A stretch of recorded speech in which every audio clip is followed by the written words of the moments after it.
How do we at the local level, how do we in our municipalities and counties harden ourselves to deter a future conflict with these foreign adversaries? Yes, it's such an important question, Jake, and I'm glad you're so focused on it. Look, unlike past conflicts, unlike Iraq and Afghanistan, a potential conflict with China is going to affect all of us. It's not just going to be something that a small group of patriots fight.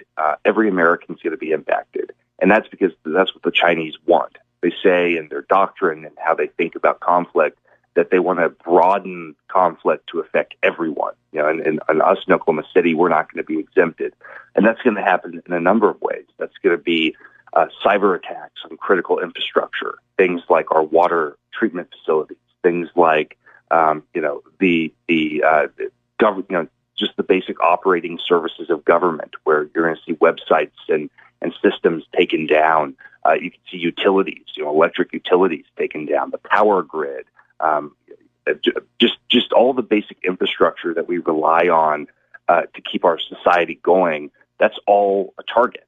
And so one of the ways in which I think we can harden ourselves now is by making sure that, one way to deter conflict is to show the potential adversary that we're ready.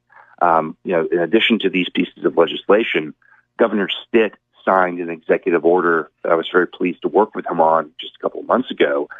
It was the strongest piece of executive language anywhere in the country that any governor has signed. One of the things he did was he through his executive order, directed the state government to do an assessment of how Oklahoma would be impacted in the event of a conflict with China in Asia. And so that's looking at every aspect of our state government and saying, okay, what would happen to the education department? What would happen to the transportation department if the Chinese chose to target us in the event of a conflict? And by thinking about this proactively and asking really difficult questions now in peacetime, I think we'll be able to come up with some preventative measures to keep Oklahomans safe.